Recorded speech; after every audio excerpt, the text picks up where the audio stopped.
May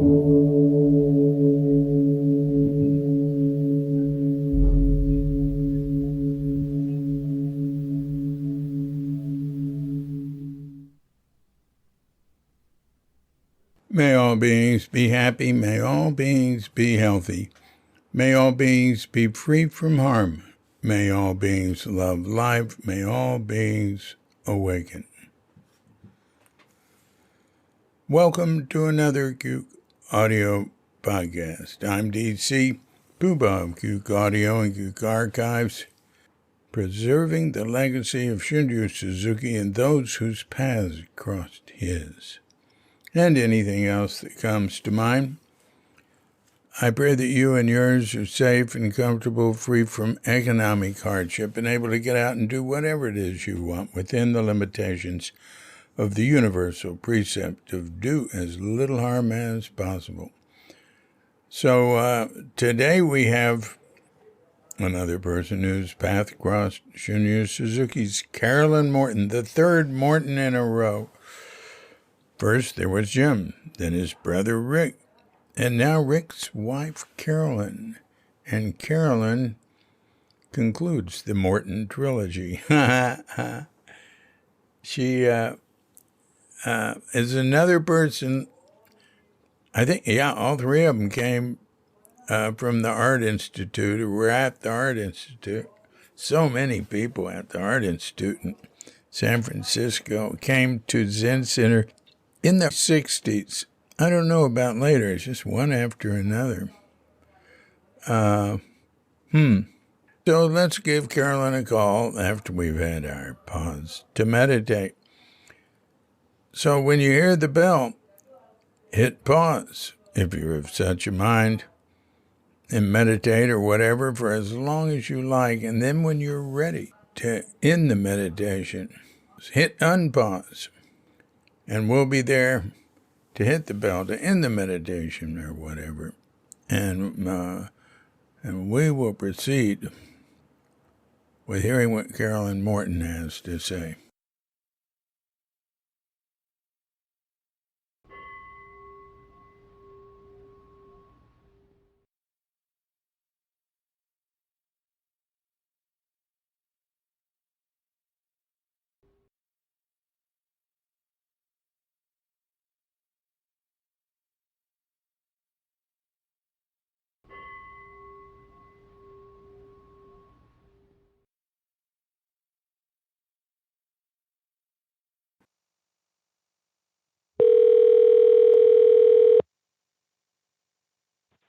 Hello.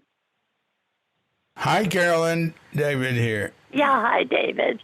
How you doing? How are you? Okay. Oh, I'm fine. It's in the 90s here, unbelievably.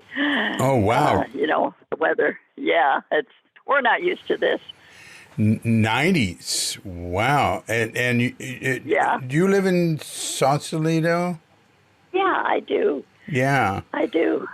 I know it's usually the high would be in the 70s. Wow. Yeah, but other than that, everything's fine. Goodness. We haven't been experiencing any great increase in heat here in Bali. Oh, is it kind of moderate there? Or, Yeah. I mean, do you have seasons? Well, we're pretty close to the equator. I mean, I think we're at 8 degrees or something. So there's only an hour and 1 minute difference between the longest day and the shortest day. We just passed the shortest day, like yesterday or something like that. Yeah, it's nicer at this time of year. It's cooler. It's definitely cooler. And it's windier. It's really, this is the best time of year here from now until like mid-December. But the thing is that climate change affects the poles the greatest. And as you move toward the center, the equator, it's affecting it less. But Yeah. that'll equal out later, and it'll become uninhabitable here before there. Oh. I would think, but we'll see. Of course, the human race is showing scant indication it's interested in dealing with that. So, I know. It's pretty sad. yeah, yeah. Well, but aside from that, how's your life? What's happening with it now? Oh, well, I for the last couple of years, not just because of the pandemic, but I had some major surgery, and I've been recovering from that. So I would have been cooped up anyway because I had to be on oxygen for quite a few months, and but I'm off of oxygen now. I've gotten that far, so so it's been kind of like a retreat for me, and I haven't been miserable. I kind of got to settle down and do stuff that I was interested in, and not be running around doing errands and driving. Ethan is our son, who driving him places and things like that. So I think it's been a pretty positive thing, and I've heard that from some other people, Zen people, that it was kind of like there are people that can survive without being busy all the time. Yeah. I understand. Well, so Zen people, how did you get into that Zen stuff? Where do you come from? Oh, I was born in Hawaii, and No kidding. no kidding. But I left when I was a baby, and I lived in different parts of the U.S. And then when I was about 12, because of my father's job, we went to live in Italy, in Rome. Oh. And I lived out of the U.S. most of the time until I was 19. And really? Yeah. And then I came back to U.S. and for some reason my parents decided they wanted to live in San Francisco, and but they looked around and they ultimately moved to Sausalito. And, no kidding, is that right? Yeah. Wow. And of course, house prices were nothing like they are now. It was Right. reasonable. So anyway, that's how I ended up here. Is the house you all live in there, does it have anything to do with the house your parents lived in? Well, this is not the house they lived in, but my mother started selling real estate, and when she would see something, that seemed like a really good deal, she bought it. So this place is, it's a little cottage that was built before the bridge, Golden Gate Bridge, was built. And, it 37.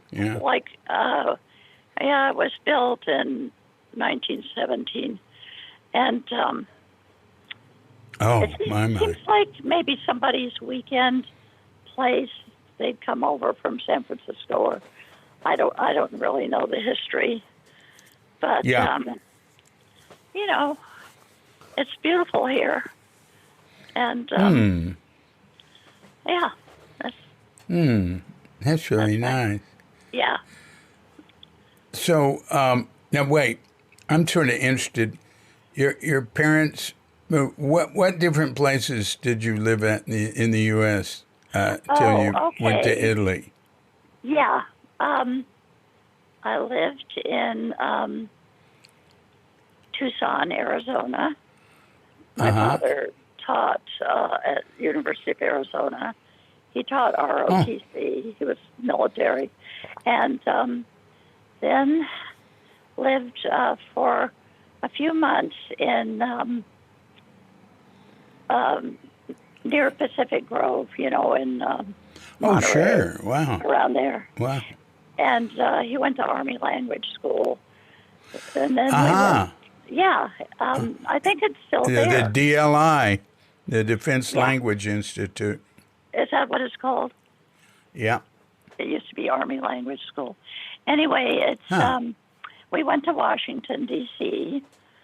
for about 6 months, like in preparation for going to Italy, where he was part of the U.S. Embassy. So Mm-hmm. we lived Oh, in Rome there, and that was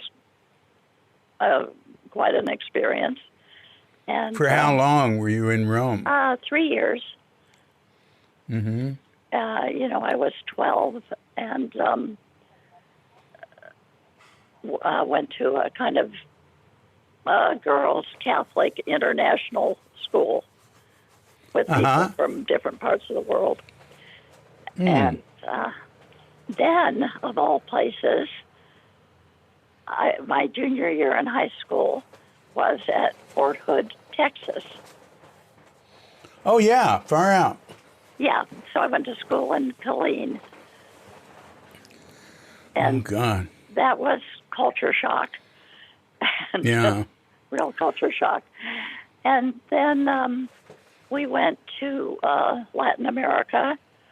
I lived in El Salvador and Panama, Oh, which, wow.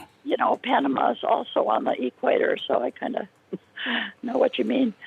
But It's I really, mean, it's really right there, it is. or somewhat north of it, but I guess so. I thought yeah, it was really pretty close. And yeah, so, that was sweltering hot. Anyway, yeah. then we after that, came back and headed towards San Francisco. And except for living in Japan, I've been here. Well, I did live in San Francisco itself. But after Japan, I came back to Sausalito. Wow, wow. So, how old were you when they moved to San Francisco? I was 19. Yeah. So, what did you do then? Oh, I had always thought I would study art. So I went to San Francisco State and studied art. And then do you remember Peter DeJesu? Oh, of course, very well. Yeah. I was wandering around one day in San Francisco looking for an apartment. And I didn't know him. I just bumped into him and we started talking because I said, any place to rent and so on. And he told me about the Art Institute, which I had never seen. So I went over there and found a place there in North Beach and started studying art there. Hmm. And, I had jobs, a whole bunch of different jobs, to support myself. Hmm. And what year was that? Let's see. It was the early 60s. I'm not exactly sure.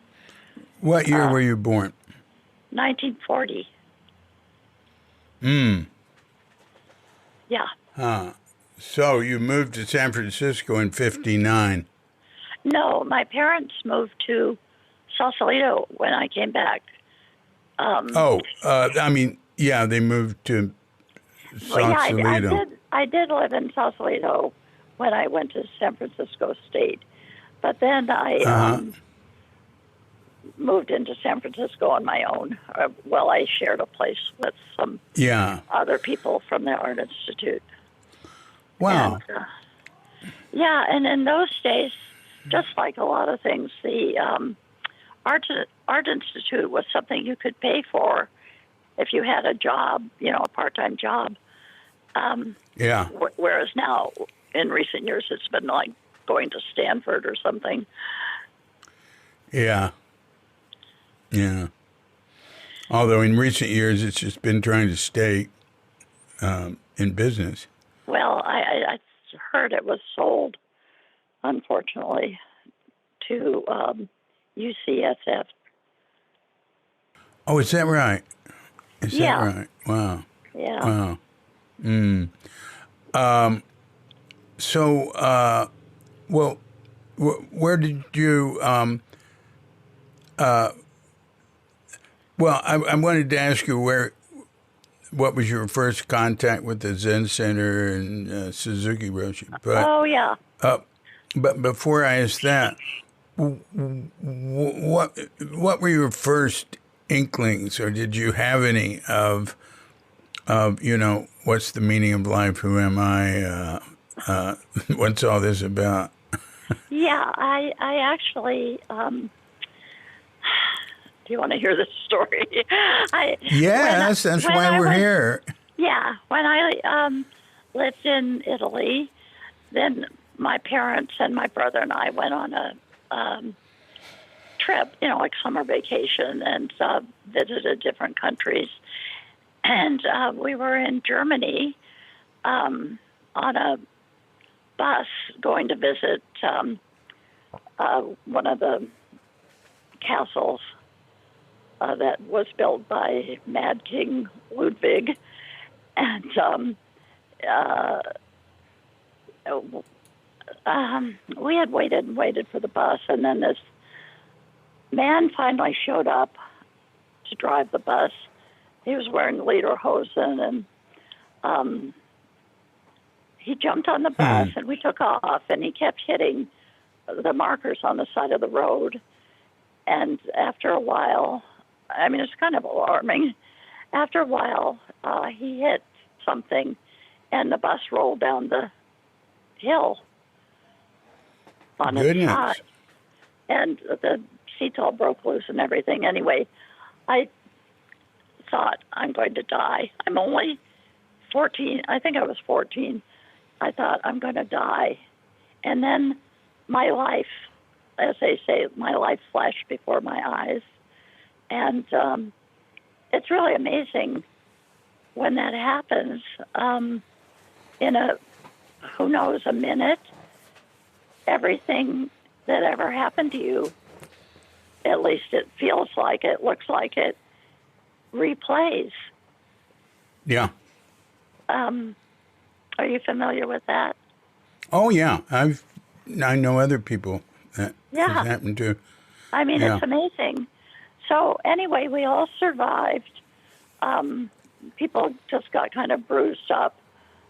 Oh, the bus rested against a bunch of trees or something, finally, and so we climbed out of the bus, and nobody was seriously hurt. And the bus driver disappeared, of course, and so we waited. And anyway, but it started me thinking about, that our mind isn't just our everyday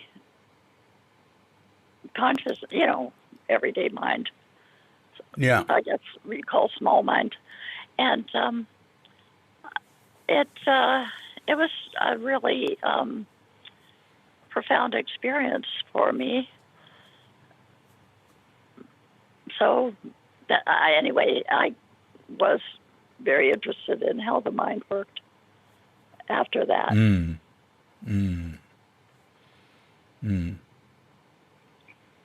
And were there any developments, or did you run into anything that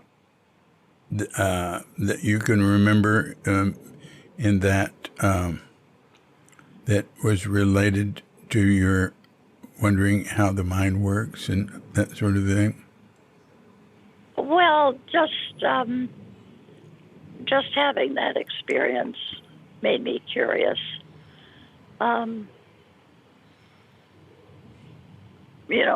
It had a big effect. Yeah. Well, so then, so you're going to the Art Institute, Yes. and you're in San Francisco, Yeah. and this is early 60s. Yes. And so how did you happen to first go to the Zen Center? Well, one thing that happened before, I had a job at, I don't know if you heard of Flax. It's an art supply store. Yes. And it used to be in the financial district, and it was like very busy, high pressure. And I was a cashier there. And one day, this very small Japanese man wearing this unusual outfit, it was a light brown long coat, kind of, I don't remember if it was exactly kimono style, but it was very tailored looking, and he had a square hat on. And he wanted some Japanese rice paper, and I helped him. But I never forgot him because he was, reserved, but he was kind in a different way than most of the people I was waiting on there, were, I don't know, aggressive or impatient or whatever. It was just somebody out of all the people that I helped there, I remembered. And I didn't think about Zen, but, and the other thing was I had been to Japan on a trip during that time I was probably about 20. And I just really appreciated a lot of things about Japanese culture, just visiting there. And, curious about that. And let's see. Okay, so then I went to the Art Institute, and I kind of thought Zen was something like Jack Kerouac, on the road. Yeah. And I didn't read any, profound Buddhist books at that time. Anyway, let's see. Oh, okay. So I was going to the Art Institute, and Rick lived around the corner.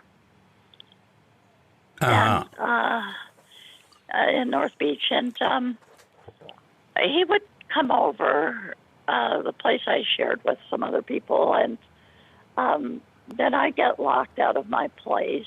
It was a recurring thing. I'd forget my key or something. And so I'd go over to Rick's and wait till somebody would come back to my place and talk to him. And he said, sometimes some friends and I would go visit Rick and try to get him to go out. And he said, no, I have to get up at 5 a.m. and, go to the Zen Sokoji. Yeah. And, I kind of thought that was crazy. Every day, I thought every day. And, but he was determined. So I was curious, again, about what Zen was. And he borrowed a bicycle for me. And we rode across town, really, through the Broadway Tunnel, Stockton Tunnel and Broadway Tunnel, and across to Sokoji. That's a long way. And you went there for the morning zazen. Were you going to the 5 a.m. one? I don't know. Were there 2 in the morning or just 1? There were 2 in the morning. There was 1 in the morning, and then it went to 2, and I don't know when it went to 2. Yeah. I don't know if it was 2 when I arrived. Yeah. Rick and I arrived about the same time in like September of '66 or something. Oh, yeah. That's right. Well, I guess I met him when he first arrived. Anyway, whatever time it was the earliest I'd gotten up in decades, and it was really hard. I mean, my schedule was, and other people where I lived, you stayed up till 3 in the morning working on artwork because that's a good time to work on stuff, and slept till about 11. So it was pretty hard. So then I think Rick went to back for the practice period. So he was gone, and I would go to Sokoji sometimes, but not every day, in the afternoon. Mm-hmm. And, so then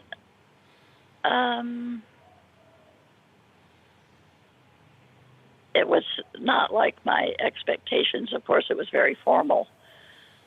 But still,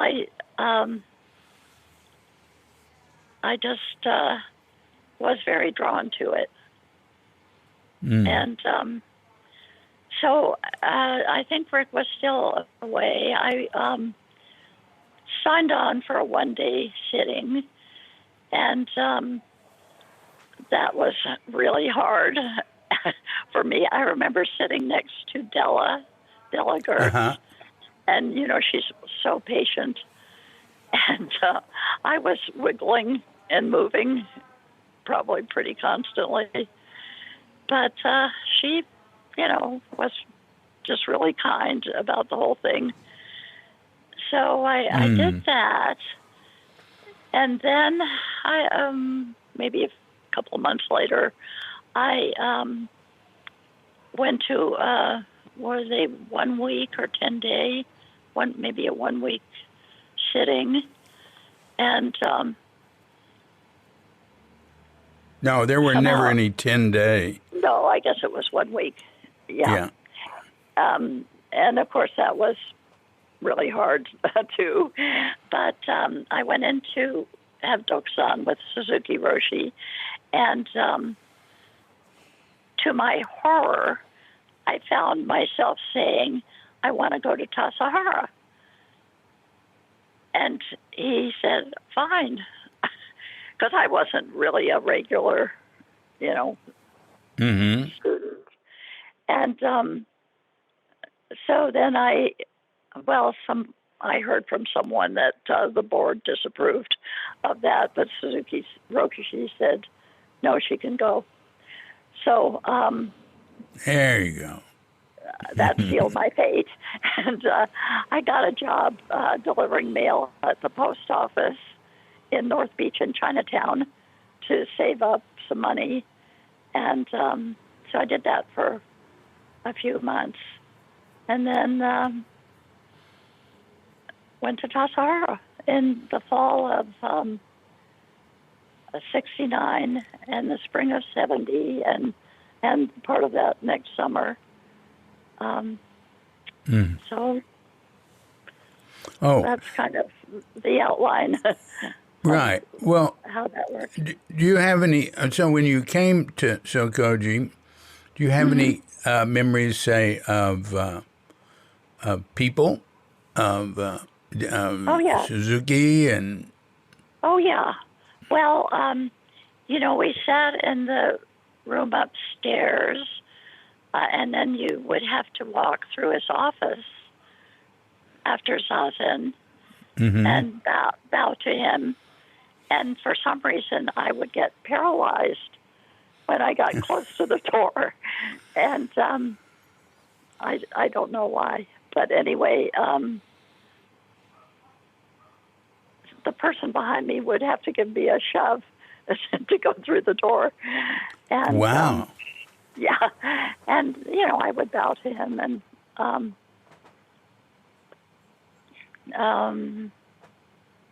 he was always, I'd say, very kind and formal, in a formal way. You know, it wasn't like he was someone, a pal or anything like that. It was just a very formal relationship. Yeah. But, and Katagiri was there too. And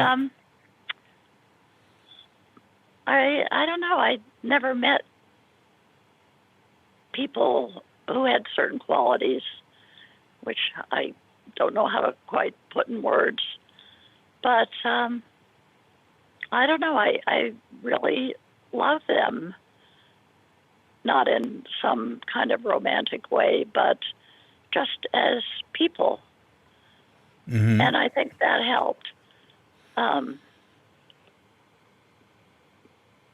Just helped with practicing Zen, which was quite difficult for me as far as, sitting and all the chanting. And, well, we didn't have so much chanting at Sakoji as I remember. Didn't we just chant the Heart Sutra? 3 times.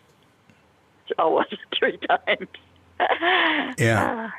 Yeah. In Japanese. Yes. Or right. in the old Japanized Chinese, really. Or that's right, yeah. Sino-Japanese.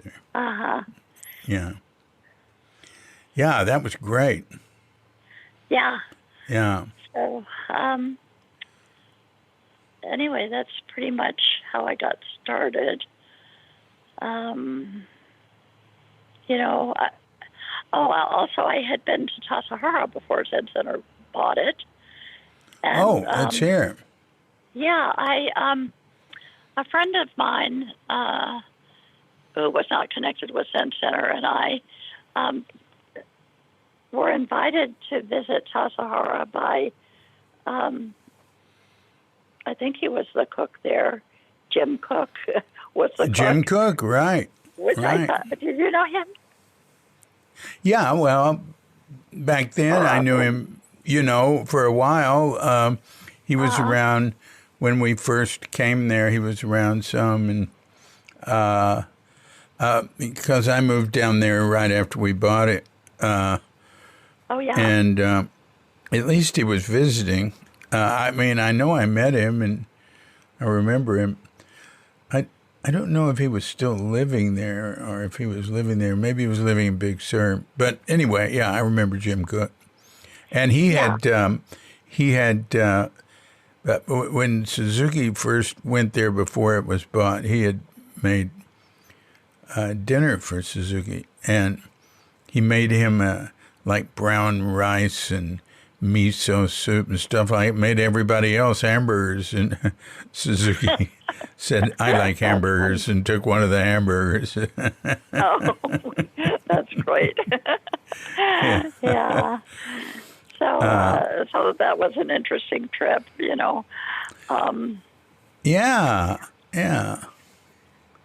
And I remember the bar was just packed with mostly men, in their hunting gear, drinking at the bar. Oh, and as you remember, it was the road was one way going in to Tassajara. You had to call ahead. Oh, and you were there. They were still doing that when you went? What year was that? Well, I didn't know that was that recent.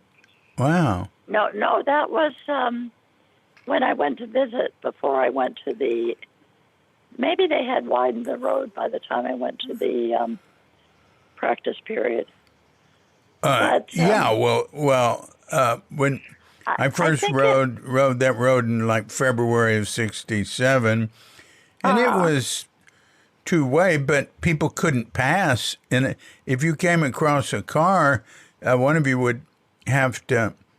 If you were in a place where it was wide enough for both to go, they would. But if you were in a place where it wasn't, that what you want is for the person on the upper end, the higher end, to back up to a place where the other person can pass if possible. wow. I don't think I'd want to back up there. But Yeah. it So must wait, I have, want to know what year they were still doing that. They had that phone well, on top to call. yeah, well, you phoned from Jamesburg. You had to stop at Jamesburg Oh, and ask to use the phone, and you'd call to see if anyone was coming out. And so it must have been, well, let's see, Zen Center bought Sausalito in 67. Is that it? 66 December. Oh, 66. I was probably shortly before they bought it. It might have been Really? 66. Really? Yeah. Huh. Maybe when you went in there was that. See, I've always associated that with further back. Maybe there was a particular problem there or something. That's very interesting. I didn't know that. Anyway, I'll try to remember what year that was, but I can't quite well, remember. it was when the Becks owned it, and Yeah. they were only Yes. there 6 years, so it was sometime pretty near then. I had no idea that, but there used to be a phone on top On up top. there. Yeah, because Oh. the road was two-way until I mean, this is long ago. Is was the way I looked at it. The road was two-way until like where you start going down the last 4 miles. Yeah. And there was a phone up there, and there was a wire, a line running from Tassara all the way up to there, and people would call from there. And that line was just between there and Tassara, and would see, because they wouldn't have someone going, they wouldn't have two cars going different directions on the road at the same time. But I have always thought of that as much earlier. Wow, that's interesting. Yeah. Okay. Well, anyway, I think that's the directions we were given to call ahead to make sure nobody was coming out. And Yeah. it was a pretty wild ride. Actually, my friend and I, we stopped near a little after Jamesburg. There's some houses back in the hills, and so we stopped there, and someone gave us some LSD, and I know Mark Lewis, isn't he? He had taken LSD when he went into Tassajara. Yeah, that was 69. Yeah, he was there when I was there. Oh, But, yeah. That was 69. Maybe that was, yeah, that was 69 when that happened. That's quite a story. It is. But this ride was like being on some kind of crazy carnival ride. The road was just zigzagging all over the place, riding in. I don't know how we ever made it there. You mean you took LSD on your way into Tassajara, and this is before Zen Center owned it? Yes. Yeah. That was the visit before. But it was evening, and so we stayed just one night, and the next day, and the LSD had worn off by the next day, thank God. And so, I thought, what a fantastic place. Yeah. Kind of was surprised to hear when Zen Center bought it. Mm. It was a place I would have liked to go back to. So I did, and in the fall of '69, and it wasn't quite like my previous trip there, which had been relaxed and, really enjoyable and beautiful. No, it was fall. The valley was getting really dark and cold, and the schedule was nothing I had ever experienced in my life. And I was kind of torn between wanting to hike out of there and stick it out. So I did. I stayed. So what was your relationship with Rick at the time? Oh, let's see. How do I put this?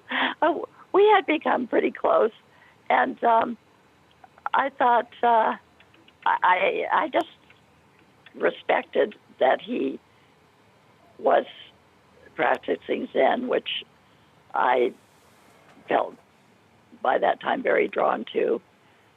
So we decided to go together, and I kind of remember he had already been for a couple of the training periods, and he didn't exactly want to go back, but we decided, that we would both go. So. So you mean when you went in '69, you went with Rick? Yes, I did. Oh, well, all right.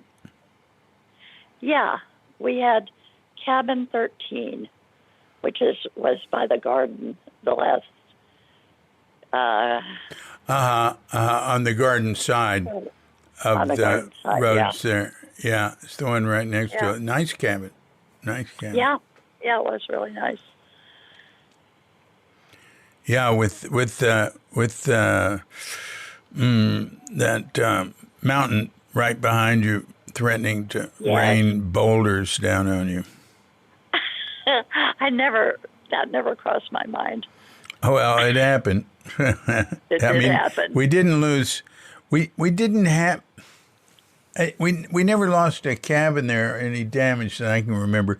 But further down, there were some serious big, really big, like almost Volkswagen size, boulders came down. Oh my God! At some different times. Yeah, down toward the end before it peters out and you have to cross the creek to keep going that direction. Oh, by the lower barn. Yes. Yeah, even before the lower barn. So you're just on the other side of the swimming pool, But I can't quite remember what, but yeah, and some of them have come down since we've owned it, mainly before. Yeah. Yeah. Wow. Yeah. So, how was it at Tassajara then? Well, like I said, I'd never experienced anything so scheduled since I had. Well, the girls' school I went to in Rome was very formal, also in its way, and. But since then, and especially going to art school, it was completely unscheduled, except for showing up for classes at the Art Institute. You just kind of did whatever you felt like. So, so I'd say outwardly, it was kind of very, very difficult for me. Yeah. But inwardly, it was what I needed. And I remember Suzuki Roshi saying once something like a monastery is like a hospital for the spirit. Mm. And that made sense. Mm. So, yeah, I really, it was hard, but, there were really enjoyable things too.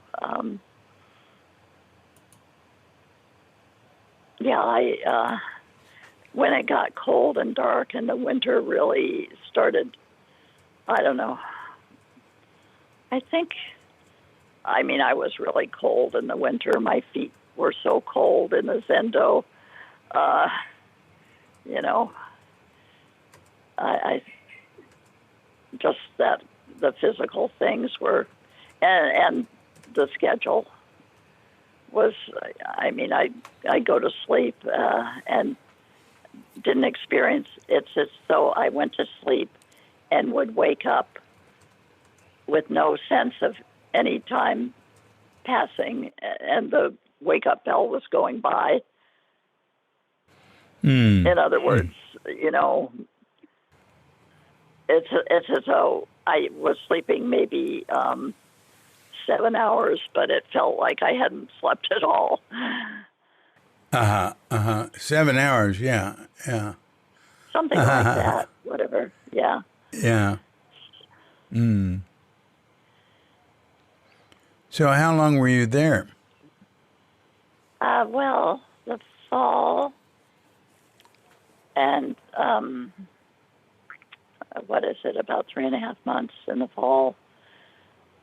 And then went back over, the Christmas holiday to visit my parents and everything. And then went back in the spring of 70. Did you go for the practice period? Yeah. Then you went in the winter of 70. Oh, I guess you would call it the winter, yeah. Yeah, I would start in January. Yes. So, of course, it was still freezing cold. But, it was wonderful. That's when Tatsugami yes, led the practice Tatsugami. period. Yeah. He,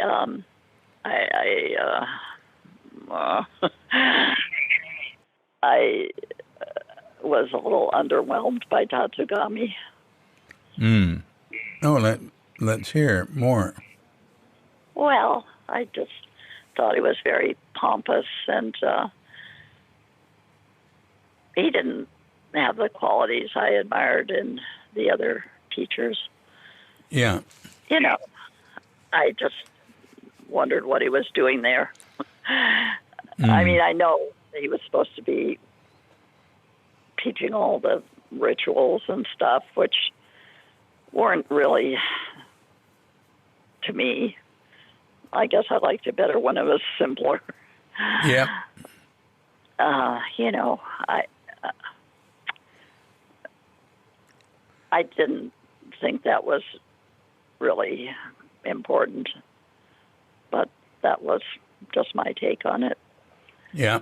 But yeah, I found him kind of humorless and stuffy, and like I said,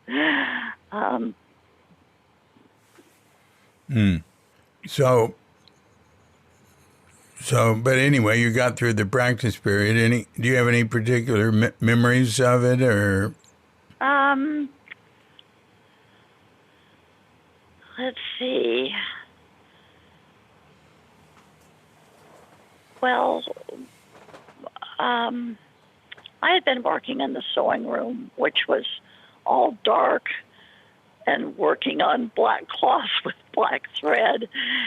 Wow. It was pretty grim. And then... lit by kerosene lamps. Yes, lit by kerosene lamps, exactly. Yeah. Then, of course, you remember Amy Richmond. Oh, yes. And Amy and I were transferred to the garden. So we were outdoors. So that was a really nice change. Yeah. And out there digging one day, I just felt it was starting to get warmer. And I just, digging away, I felt like this, like a tree with the sap rising in the spring. Yeah. And I just felt this something, something like that. Hard to describe. And I kind of couldn't help laughing. It was just such a welcome feeling after the long, hard winter in the sewing room. And so that's one memory. Then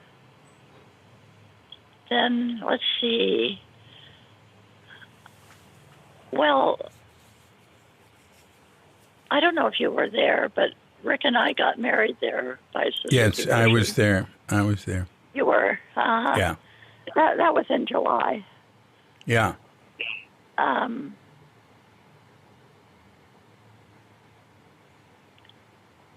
I felt like I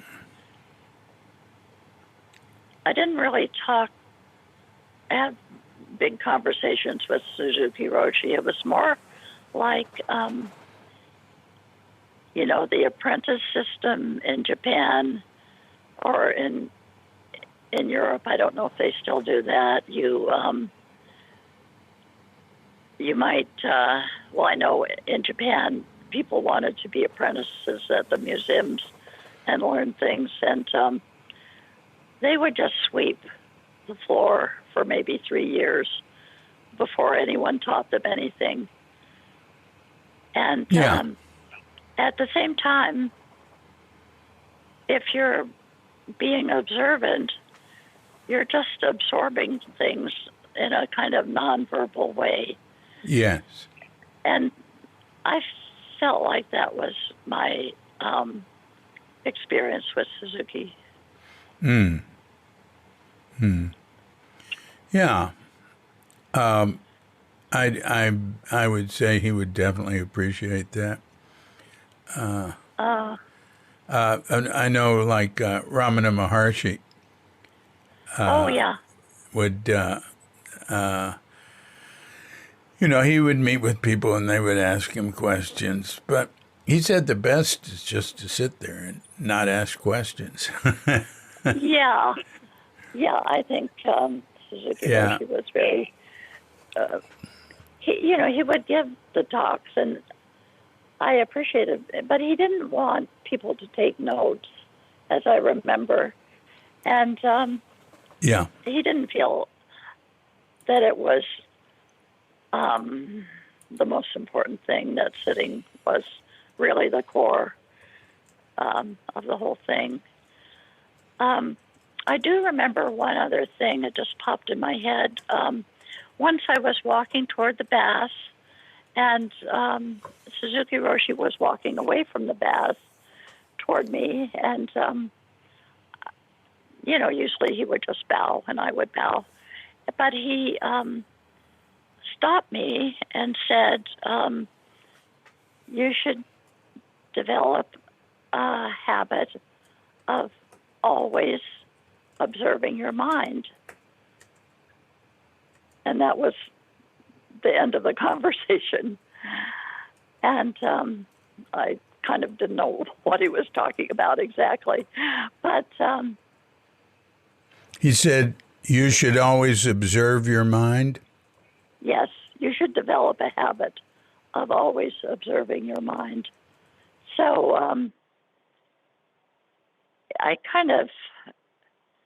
didn't forget it, but it wasn't until I went to Japan that it kind of took hold of me. And while I was doing everything, taking care of my children, and I taught English in Japan like everyone, and all the different things you do there, that kind of took hold and started self-generating itself. It kind of took over. Not that I was trying to do it. It's more like it just started happening because of his suggestion, or his instruction or whatever it was. So, so there was that. That was in sometime in 70. I don't think it was very cold out. It was probably later on in, April, May, something like that. Mm-hmm. Then, as far as getting married there, this is one of those things like he said and she said. Rick remembers it a different way than I do, but I remember talking to Suzuki Roshi and in Doksan, and this was one of the longer conversations. And, as I remember, Rick had said, Suzuki Roshi said, "Don't you think you should be getting married?" And so I talked to him about that, and he said he would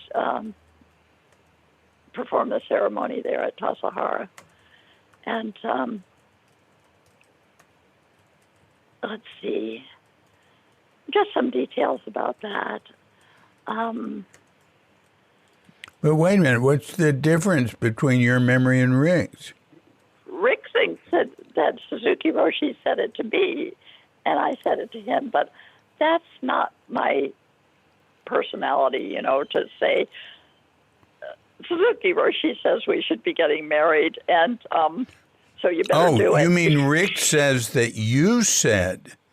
Yes, he said that I told him, and I remember telling, he remembers that I told him that Suzuki Roshi said we should get married, and I remember Rick telling me that Suzuki Roshi told him that we should be getting married. So what's your memory? Well, my memory is that Rick told me that Suzuki Roshi said we should get married. Wait a minute. Your memory is that Rick told you that Suzuki told you you were getting married. Told him. Told Rick. All right. So all right, Rick said Suzuki told him, you should get married. So what's your memory? Well, he said, don't you think you should be getting married? And my memory is that Rick had already told me what Suzuki Roshi said, to him.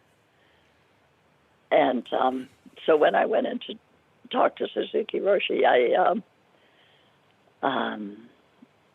started talking about it, and what could we get married at Tassajara? And he said yes. You see, I don't think I would have said to Rick, Suzuki Roshi says we should get married. Oh, yeah, because right. I would feel like I was pressuring him. Yeah. And I didn't want to do that. But anyway, it happened. And, it was a great experience, a great enjoyable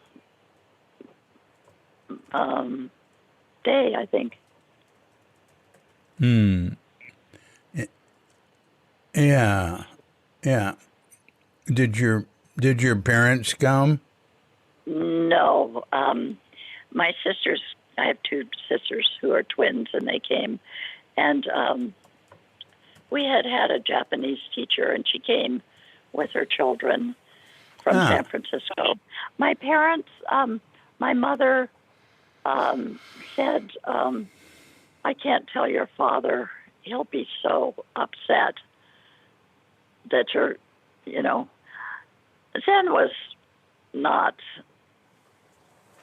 widely accepted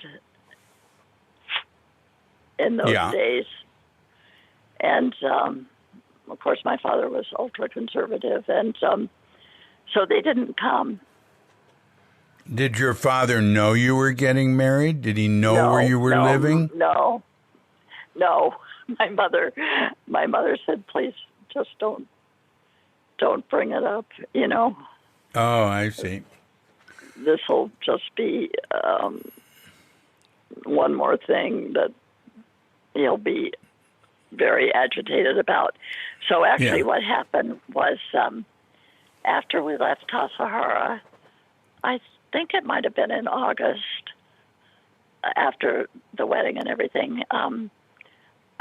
We had another wedding in Sausalito because my mother wanted to do that, Oh, yeah. and Yeah.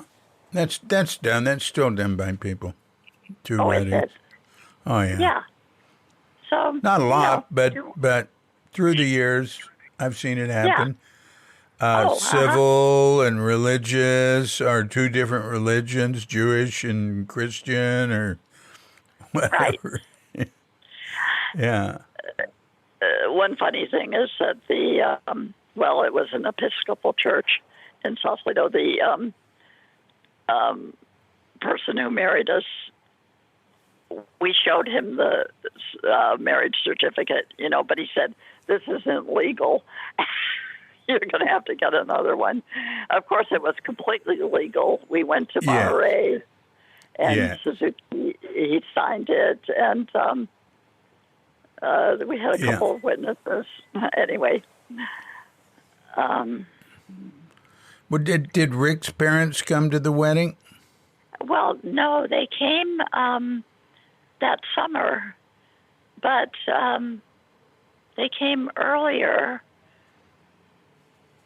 I think probably in June, because the wedding was in the middle of July. Mm-hmm. They came. They thought. I guess Rick said, "Oh, we're going to get married at Tasahara," so they came. But it wasn't time yet for the wedding, unfortunately. But they had visited, and his sister came, and they were there for about a week, I think. Oh, goodness. Now, Rick said that there was a lot of alcohol Oh after the yes, wedding. yeah, crates of wine, Huh. and there might have been champagne. I'm not sure. Uh-huh. But there's a huge lotus-shaped cake that Ed Brown made. And that was pretty impressive. It was all cut in layers of lotus leaves, and, Oh. Yeah, very nice. yeah, very nice.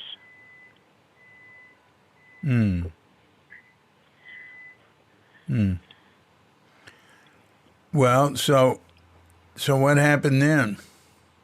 Oh, what happened then? We went and moved into Page Street. Uh-huh. And we were there a while, a couple of years, I guess. During that time is when Suzuki Roshi died. And then we moved to another part of San Francisco.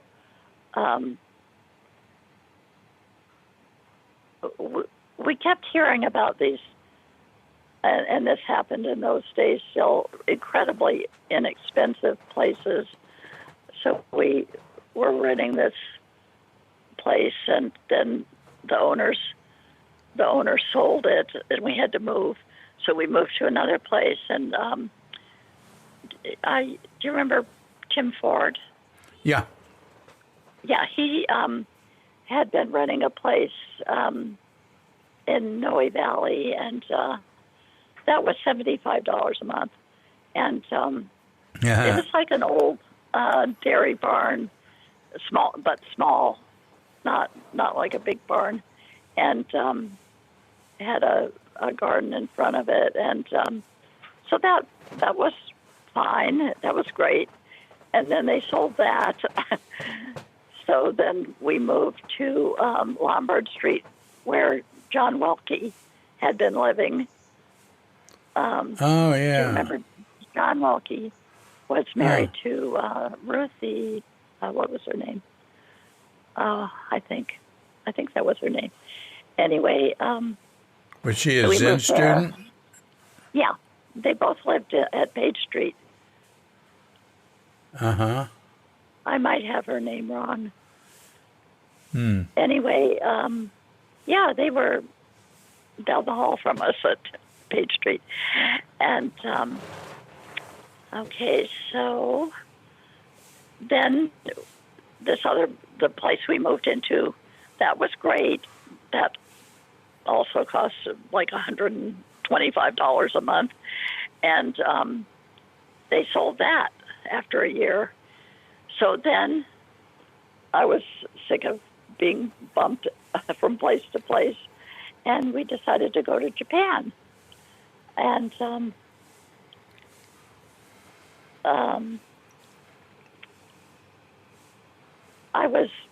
I had always been pretty adventurous because of moving to different countries and things. I wasn't intimidated by that. Oh, and I had heard, well, at Sokochi, one afternoon, Gary Snyder was there, and 3 or 4 other people. We were standing outside the Zendo, and Gary Snyder said, you know, you can go to Japan and teach English and earn what sounded like an incredible amount of money. You know, like, I don't know, $15 an hour or something. And that kind of what I put in the back of my mind somewhere. But after having to move out of 3 different places in San Francisco, I remembered that. And Jim was living in Japan, and Sally Block. And so, let's see, I think they found us a place to live, and we went to Japan, and that was in the 70s, actually. 75, I think. Mm-hmm. And we stayed there 3 years, taught English, and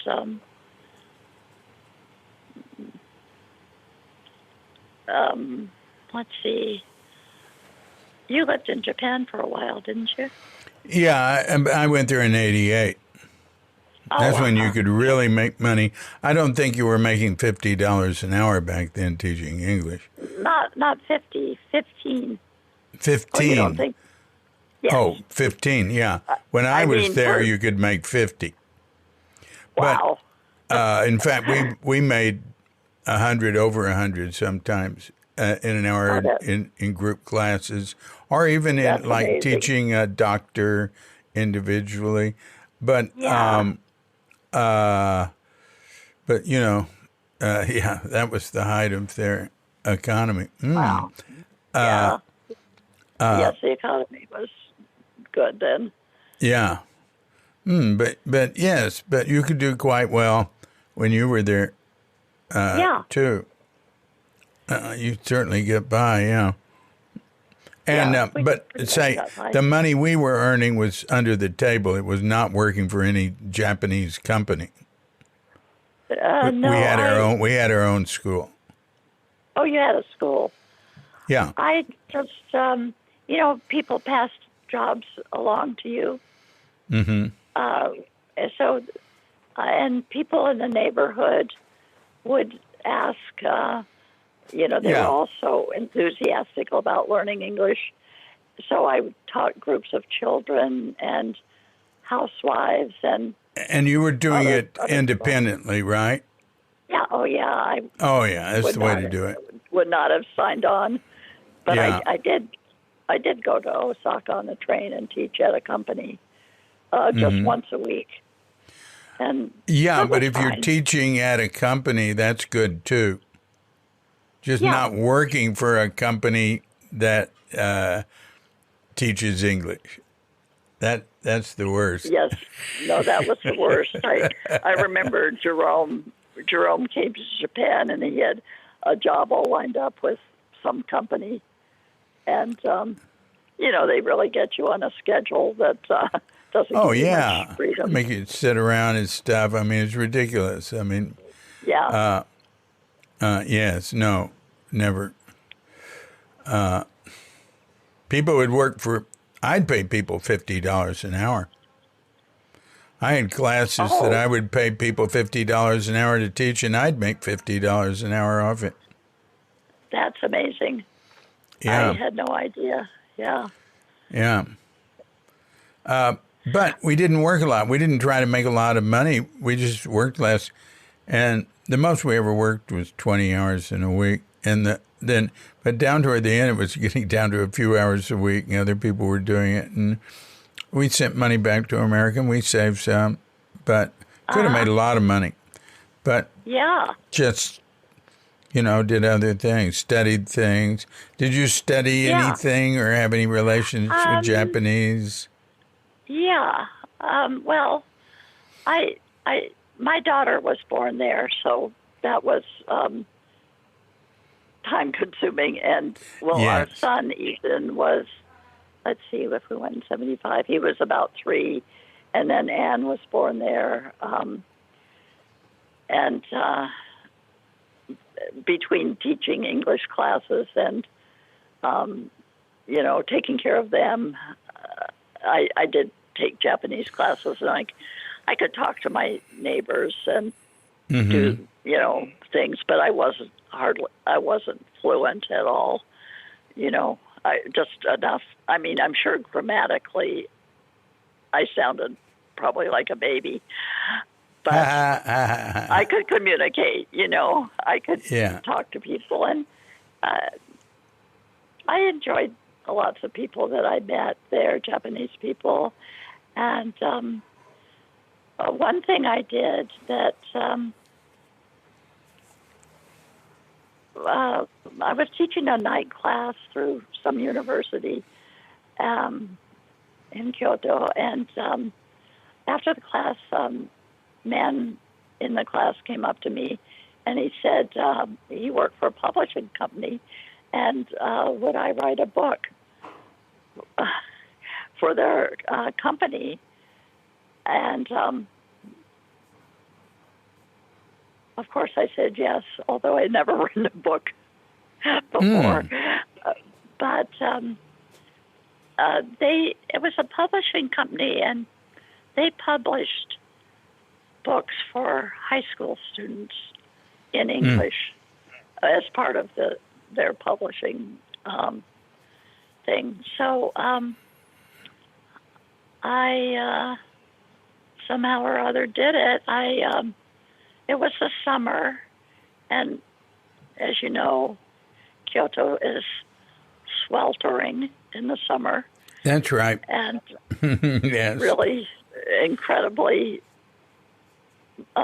muggy. So Kyoto's good in the fall and the spring. Yes. Yeah, those times are beautiful. But the summer, so I got to go to an air-conditioned coffee shop and sit there and write and have a cup or two of coffee. so that was actually a big treat for me. And I don't know, it took me maybe a couple of months to write the book. And since these schools would buy huge amounts of books, I heard that they sold about 100,000 copies. Did you make anything off it? I did, but not any royalties. I just It was called Work remember. for Hire. Work for Hire. That's yes, if you. That's what it's called. Okay, Yeah. so I just got a flat rate, Yeah. and at that time, we kind of really needed to come back to America to get some help for our son, who had been diagnosed as being autistic, and so it was really time to come back.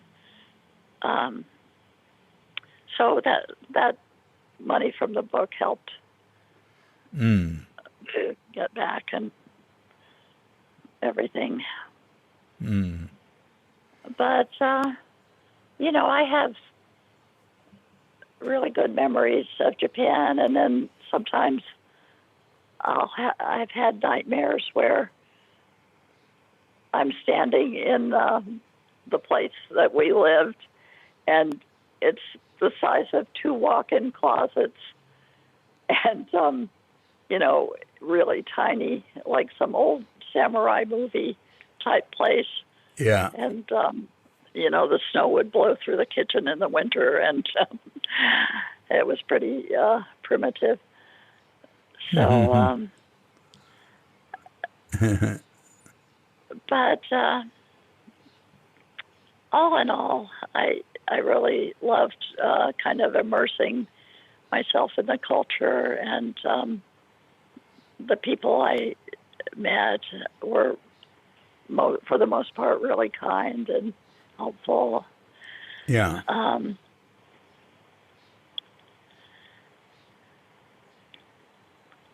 So that was, we came back in 78. So what happened then? Oh, what happened then? I would go to sessions, like at Page Street, and Katagiri, I can't remember what year he went to Minnesota. Oh, he went to Minnesota in like 74? Early 70s, 74. Yeah, even maybe So late 73. Right. Yeah. I think that's the way I remember it. And but he would come visit. Yeah, at, right. At Page Street, and I would talk to him when he came into town, and for me, he was just such a huge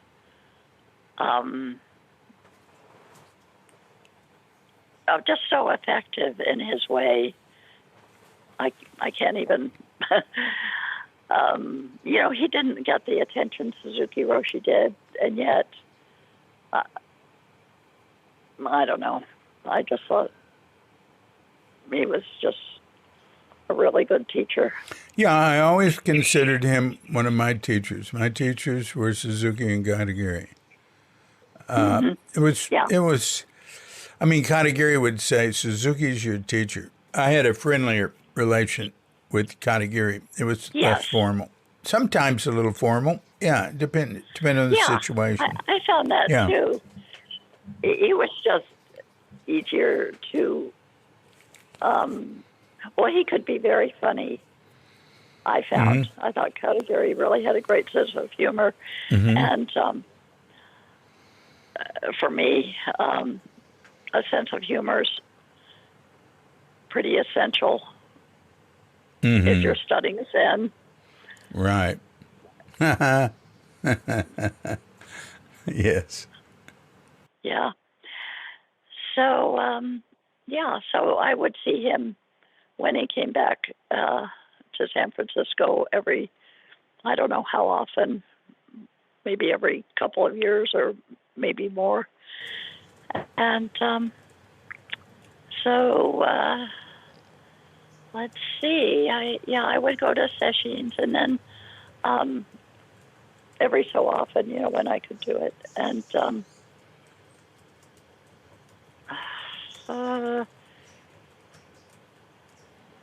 I'm trying to remember.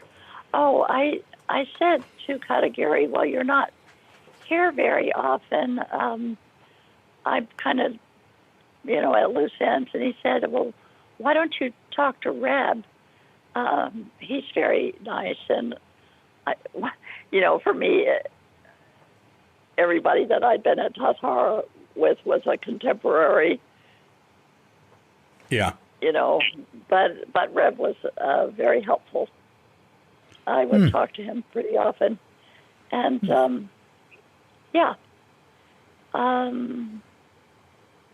let's see. So then I would go to Green Gulch, which was really a little easier for me to get to than in San Francisco.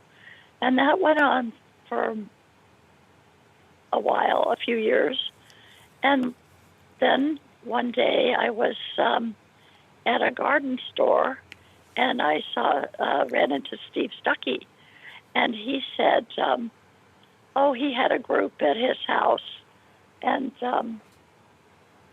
I was welcome to come. In Gerstl Park in San Rafael. Yes, I know you came a few times, didn't you? Yeah, I lived around the corner. I'd go there sometimes. Oh, yeah, that's right. I remember you coming there. Yeah. And anyway, I visited. I like to visit different groups. Me too. In different parts of the country. And, I did visit in Minnesota, too. I stayed there for a week. How was that? Yeah. Oh, that was great. There was a kind of week-long program that Rick and I went to. And Rick's parents were taking care of our children, and during that time, and so anyway, it was a program with a bunch of sitting and different activities and things, and small enough that you got to know people to a certain extent. It was friendly, so that was a good experience. And we visited some other groups, Okamura.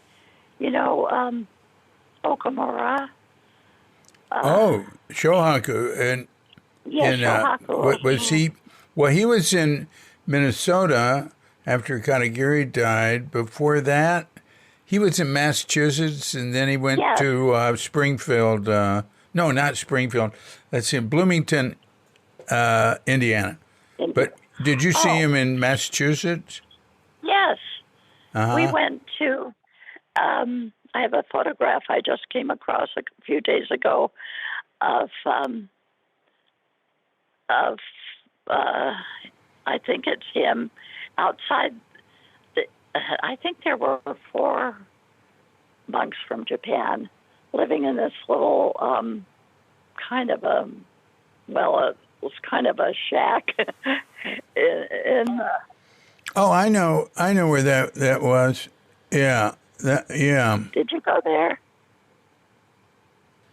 Well, no, I haven't been there, but Shohaku, I did a podcast with him, and he talked about it. And recently, I was sent something that's still going. It's a Soto Zen practice place that was started by Shohaku and some other disciples of Kodosawaki, maybe after Kodosawaki, Uchiyama, from Antaiji in Kyoto. Yeah. Oh, so I had no idea that was still going. Yeah, it's still going. I can't remember the name of it. I think at that time, at least we called it Antaiji East. Oh. Yeah. maybe it was just kind of a nickname. Yeah. So that was interesting to visit there. And we visited Minnesota. We visited Tail of the Tiger in Vermont. That was Trumpa's place. Yeah. Now, were Rick's parents living in Vermont? They lived near Vermont. They had moved from Vermont for his father's job to upstate New York, very close to Vermont. Oh, yeah. Do you remember the place that Shohaku's where he was? That was in Massachusetts. Yes. Oh, well, yeah, we visited in Massachusetts. I don't remember what part it was, but it was kind of out in the country. Here it is, Valley Zendo. Zendo, okay. Established in 1976 in Charlemont, Massachusetts. It's a sister temple of Antaiji in Japan, where Kosho Uchiyama was Roshi. Steve Urich and Kocho Ichida arrived from Japan and began raising funds to create a Zendo in the forest hills near the Vermont border. Ichida was joined by Eishin Ikeda and Shohaku Okamura. Reverend Isho Fujita was the resident teacher from 87 to 2005. He's translating Zen Mind Beginner's Mind now into Japanese for like the third or fourth time for a new edition.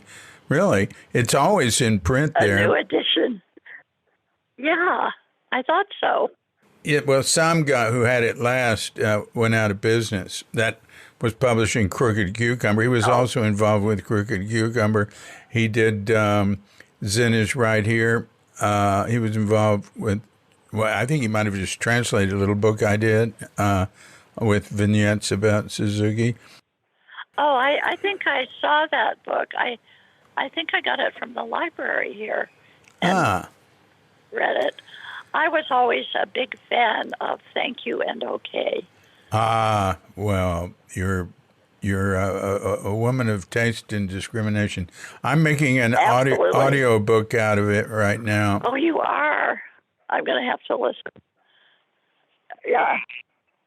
I've got a bunch of other things I'm doing, and I feel these tugs in different directions, but Shambhala is ready for it. You know, Crooked Cucumber came out last year as an audiobook. But anyway, there you were in Valley Zendo on Taiji East. Yes. That's really interesting. All right. Thanks for reminding me of that. Yeah. Yes, it was great to see these different places. I think we went to Tail of the Tiger. Which is, I just want to remind that Tail of the Tiger was started by Chogyam Trungpa. That's right. And it's, what is it, just a practice place on the East Coast for? I'm trying to remember. I don't know what it is now. Yeah. I just remember a bunch of people, and they were friendly, and it's got another name now. Well, we did visit the other Trumpa place in Boulder. Yeah. Bob Halpern was there, living in Boulder at that time. And I don't know, is Bob Halpern still around? Yeah, he's in Nova Scotia. Where they went there. Tail of the Tiger is now called Karma Choling, a Shambhala Buddhist meditation retreat center and community in Barnett, Vermont. Oh yeah, I've heard the name Karma Choling. Well, you were there. I didn't know. Yeah, I was there. Yeah. So, and the other place we visited was, now what is it called? Ada Roshi. Oh, you visited the The one in the country. I spent a couple of days there, I think. Is it Daibosatsu? Daibosatsu. Yeah, Daibosatsu Zendo Kongoji, and I didn't know the Kongoji. So that's probably all that I can remember of the Zen and various Buddhist traveling. Oh yeah, that's pretty neat. That's pretty neat. So you all settled in Sausalito, where Rick's been running that business forever, of antique restoration and finishing and refinishing and. Yeah, it was in San Francisco for several years, and then once again the building was sold. So then the place in Sausalito opened up, and I also worked doing, I did artwork, restoration on stuff, and, we restored the, the Bodhisattva at Green Gulch, the one in the front. I think that's... Oh, you mean the really big one? Well, yeah, it's the front altar. In the Zendo? Yes, in the Zendo. Well, that's quite large. What is it? Is it a Manjushri? No, it's Jiso. Jiso. Oh, you did the Jiso. But that's not the central piece in the Zendo. It's not?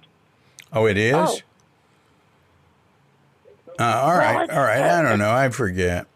Yeah, I know. It's the altar where if someone's giving a talk, it's that altar. Uh-huh. So I did different types of restoration, and then I did worked on stuff, furniture, painting, hand painting stuff that went in showrooms. Oh, really? So I did that for quite a few years, yeah. You got any of it online? Don't know. Rick has... Do you still have your website, Rick? That would show some of the things from the shop? Oh, the showroom was called Therian, Therin. All right, I want to say it again. How do you spell it? Therin, and that's in San Francisco. And Therian what? Therian and Company. It's just very high-end furniture, hand. Oh, you mean, and they were selling things you all worked on? Yeah, I guess they had some antiques there, but the tables were new. What about your artwork?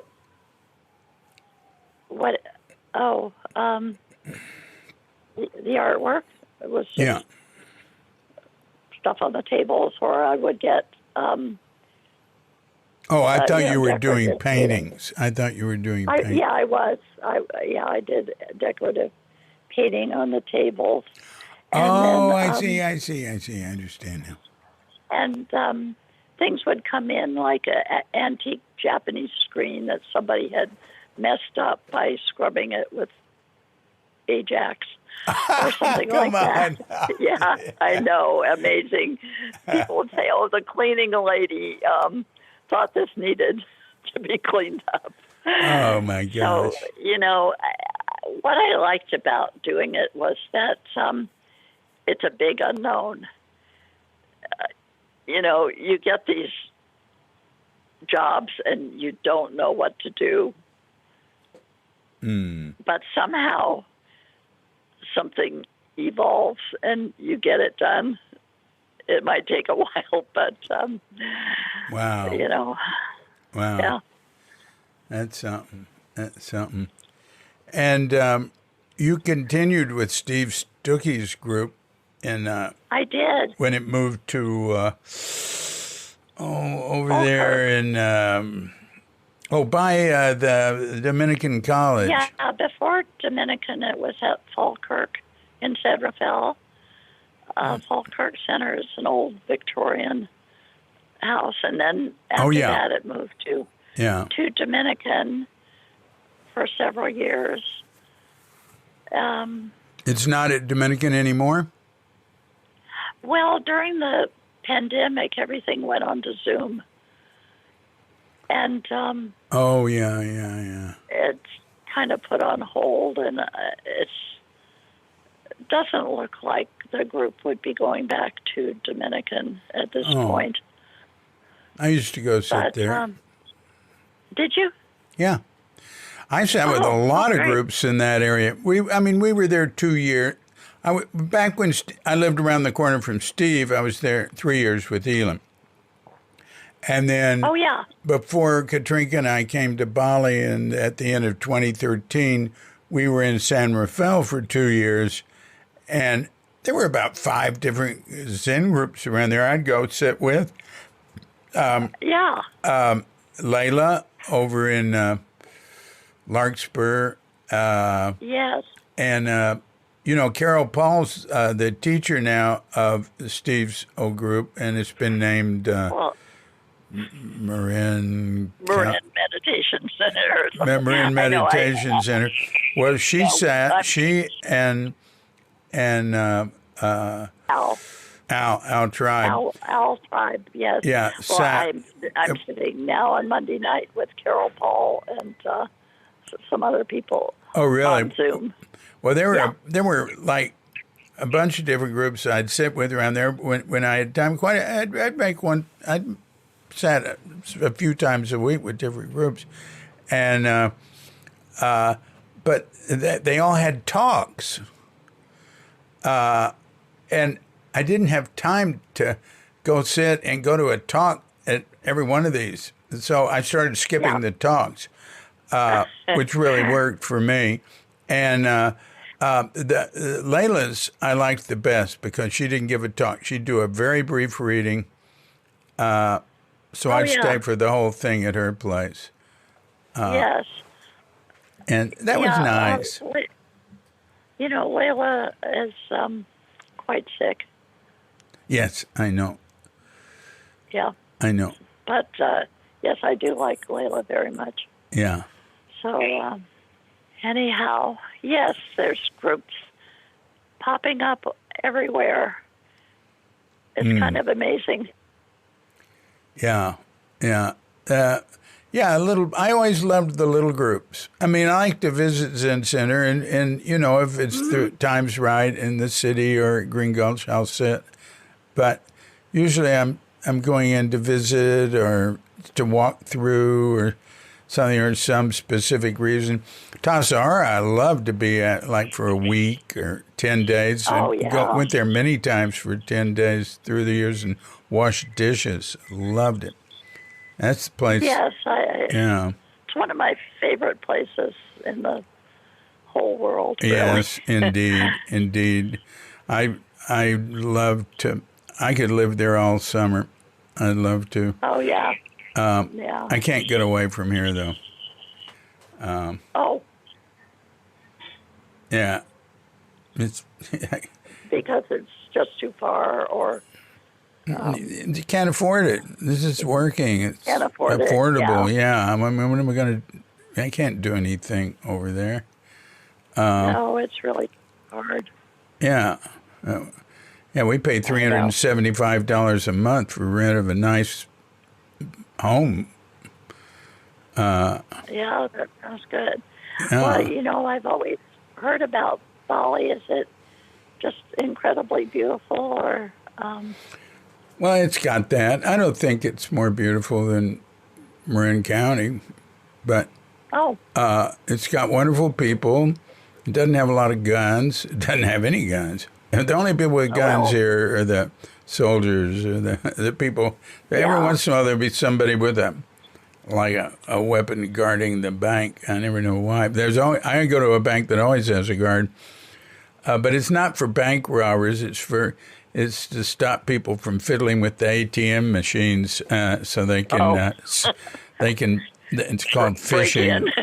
Well, no, they don't try to break in. They finagle with them so that when somebody puts their card in there, they're reading the person's card. Oh, yeah, I've heard of that. I've had that happen to me twice here. I never go anymore Really? to an ATM without a guard. An ATM. Yeah. Oh, yeah. Yeah. Yeah. Well, that was one thing I really liked about Japan, and hopefully it's still true. People did not have guns. No, there's no guns. This is like Japan. Yeah, there's no guns in Asia except in the Philippines, which the United States colonized, sort of. Yeah. And yeah, it's just not a problem. And also, the crime rate's extremely low in most places except the Philippines. Yeah. Yeah. I mean, crime rate in Japan, I guess, would be lower than here, but I don't know. It sort of feels the same. It's like, Katrina walked home in the dark the other night. And felt comfortable doing it. Yeah, it might be better. You never know what's going to happen. No. She was in a place where there was nobody, going down the beach walk. I think it would be better at night to walk down the streets to come home to the sidewalks. But we don't worry. We don't worry. Very, very low crime here. Well, it was, in Japan it was like that. I would sometimes teach night classes, and I'd come back and I felt completely safe, walking in the dark home. India is dangerous. I can imagine. Yeah. Yeah. And oh yeah, definitely. Well, I wouldn't let Katrina go walking by herself in the daytime in any place that wasn't well peopled. Yeah. So you found the Zen. Your Zen, running into Zen in your life has worked for you, and seem to have integrated it well. I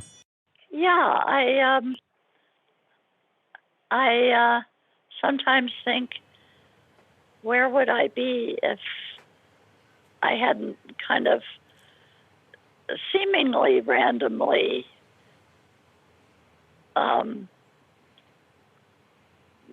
had different little milestones that I finally got to Sagoji. Yeah. But, I have no regrets.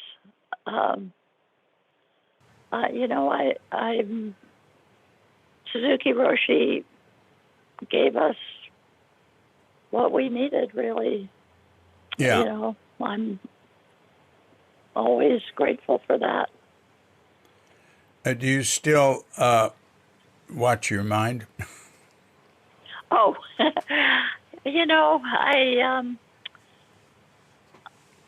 not the way it was then, where it was a very intense experience. Yeah. Yeah. Bodhidharma said, "Look directly at mind and become Buddha." Oh, I hadn't heard that particular quote. Yeah, I like that. Yeah. So I guess, is there anything we should say in parting?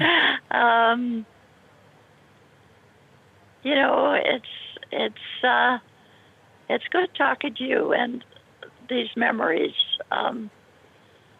kind of floating up and kind of seeing things in retrospect. Yeah. It's been good. Yeah. Well, I'm going to give you another quote. Suzuki said, he'd say, the reason we practice is, and then he'd say something different every time, right? But one of the times he said, so we can enjoy our old age. Really?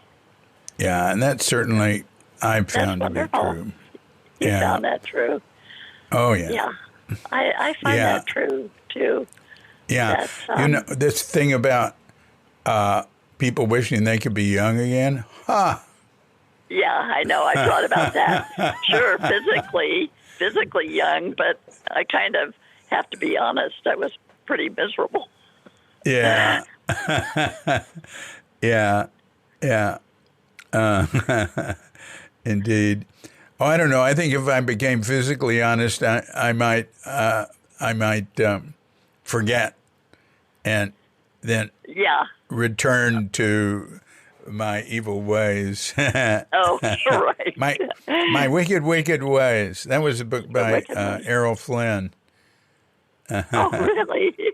Yeah, I read it when I was in high school. Oh, did you? It was great. Oh, Yeah, that's funny. I loved it. Yeah.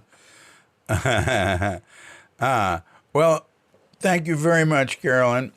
And hey, write me if you think, oh, I should have told David so and so. Just send it in an email. Okay, yeah, I have your email. Yeah, and I've got an interview with you on Kook.com. That's right. And yeah. hey, send me a picture because when the podcast goes up, I like a picture, something recent, like within the last 20 years. Oh my God, I don't think I've had any pictures. Well, then I'll take have to one. Dig around. Just you got a one. smartphone. Just take one and send it to me. Okay.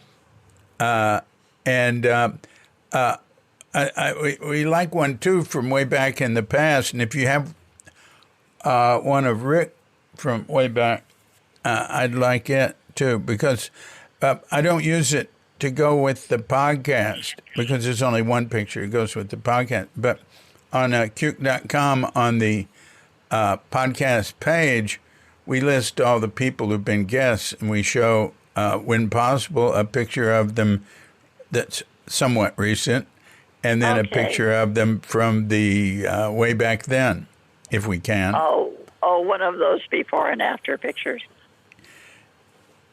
Before and after. We call it now and then.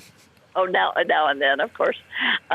Yeah, you do have on Cube.com, you have a picture of us with Suzuki Roshi at our wedding. Oh, well, I can take that. I can use that for both of you. But if you have anything else, send it. Okay, I'll look around and see if. Yeah, right, way back when. Yeah, I'll look for something more recent. Yeah. Okay. Well, thank you very much, and take care. Well, you too, and good talking to you. Yeah, good talking with you too. All right. Bye-bye. Bye. So thanks a lot, Carolyn. That's great. Appreciate you talking with us. This has been a Kook Audio Podcast. I'm DC Poobah of Kook Audio and Kook Archives, coming to you from sleepy Sanur with Doghead, Bandita, Feline Cuchita, and dear lovely Katrinka. And we're wishing you and yours and all of us a grand awakening.